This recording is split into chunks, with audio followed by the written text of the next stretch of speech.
Hi అండి. అందరికీ నమస్కారం. నేను మీ గీత. 'శృంగార రాక్షసి' పార్ట్ 1.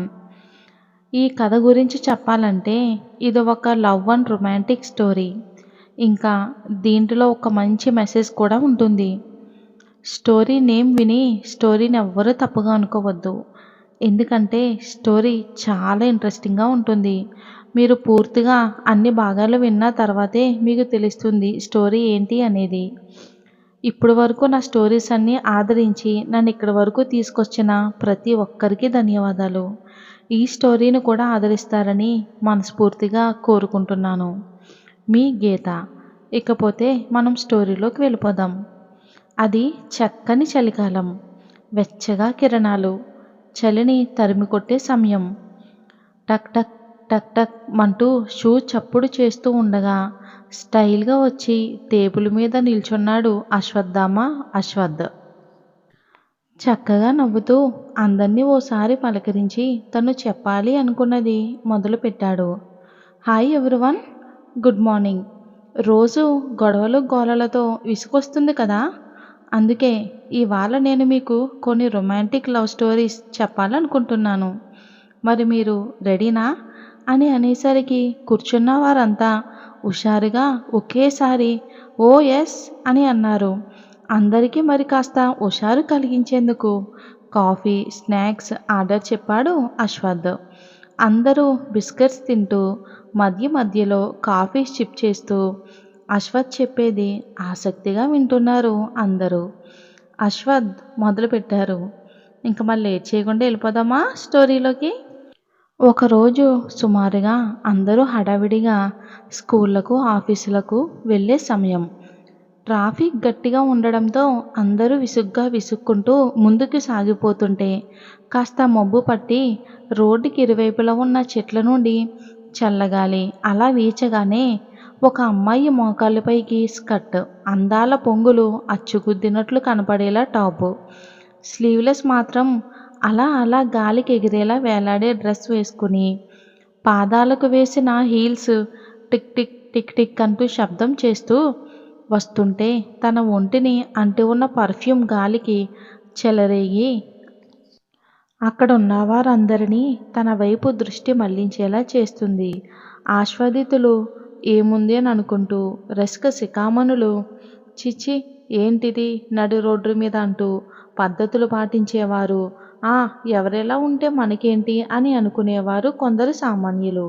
ఆ యువతి గురించి మాట్లాడుకుంటుంటే కాస్త వెనుకే జాలువారే సిల్క్ లంగా, ఒంటిని కప్పిన జాకెట్, మెరిసే ముచ్చటైన ఓణి, పొడవాటి జడ, ఆ జడలో తెల్లని సన్నని సువాసన వెదజల్లే పూలు, గల్లుమంటూ అందెలు, గలగలలాడే గాజులు వేసుకుని అంతే వేగంగా నడిచి వస్తుంటే అందరూ కూడా వావ్!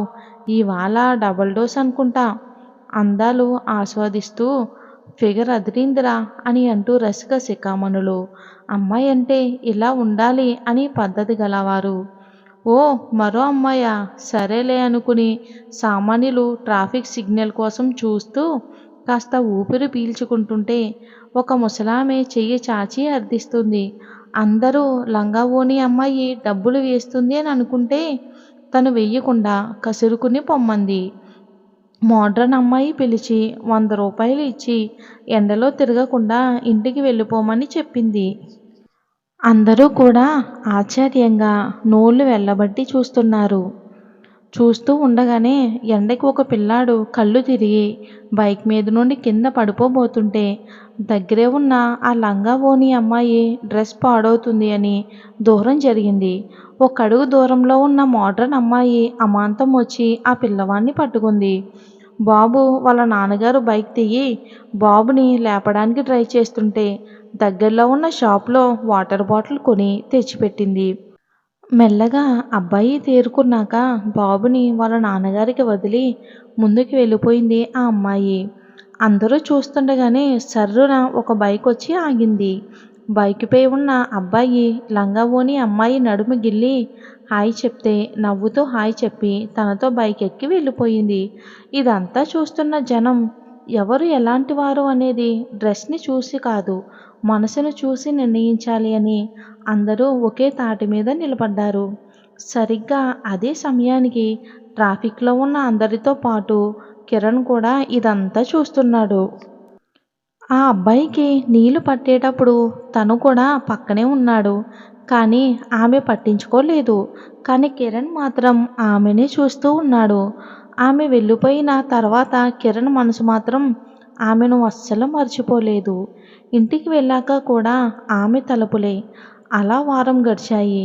ఇంకా అమ్మ పోరు పడలేక గుడికి వెళ్తే మళ్ళీ అక్కడ దర్శనం ఇచ్చింది. ఈసారి అమ్మాయి ఎర్రని నిండైన చీరలో మెరిసిపోతుంది.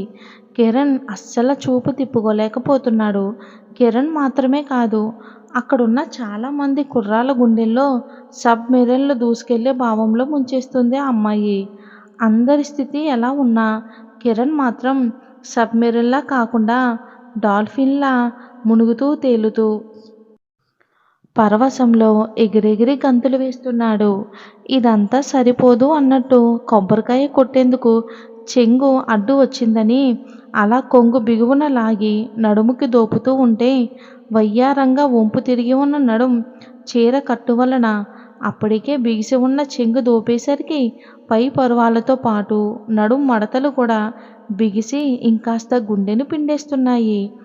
అది కూడా చాలదు అన్నట్టు పక్కనే ఎవరో కొబ్బరికాయ కొట్టగానే తుళ్ళిన నీళ్లు నడుముపై పడి అలా జారుతుంటే అది చూస్తూ తన గుండె ఆమె నడుముపై అలా జారుతున్నట్టు ఇక్కడ కిరణ్ గుండె కూడా జారిపోతుంది. హ అంటూ గుండెకు సర్ది చెప్పుకున్నాడు. దగ్గరగానే ఉండడం వలన అతడి శబ్దం వినబడి చురుక్కున చూసింది ఆ అమ్మాయి. ఆ కళ్ళకి దిద్దిన కాటుక నిశిలో నిశాల మత్తెక్కిస్తుంటే పెగ్గు వేయకుండానే మైకం కమ్మేసింది కిరణ్కి. ఇక ఆ చూపుల ధాటికి తాళలేక వెనక్కి తిరిగి ఆకాశం కేసి చూస్తూ, దేవుడా, ఏంటిది గుడిలో ఇలాంటి ఫీలింగ్స్ వస్తున్నాయి. తప్పు కదా, కంట్రోల్ స్వామి. నువ్వు ఇలా రెచ్చగొట్టే అందాలు కళ్ళ ముందు నిలబెడితే ఎలా? కంట్రోల్ చేయి స్వామి అని అంటుంటే వెనుక నుండి వచ్చి సుకుమారంగా భుజం తట్టింది ఆమె. ఎవరోలే అనుకుని వెనక్కి తిరిగి చూసిన కిరణ్ స్టన్ అయిపోయి మాటలు రాక బిగిసిపోయి అలా చూస్తూనే ఉన్నాడు. ఆమె గాజులు ఆడించి, హలో, ఏంటి సంగతి? దేవుడు అక్కడ ఉంటే వెనక్కి తిరిగి దండం పెడుతున్నారు ఏంటి సంగతి హా అని అడిగింది ఆ అమ్మాయి. మరి కిరణ్ ఏం చెప్తాడు అనేది మనం వచ్చే భాగంలో చూద్దాం. స్టోరీ చాలా ఇంట్రెస్టింగ్గా ఉంటుంది. ఫస్ట్ ఎపిసోడ్ మీద మీ అభిప్రాయాన్ని కామెంట్ రూపంలో తెలియచేయండి. Thanks for watching.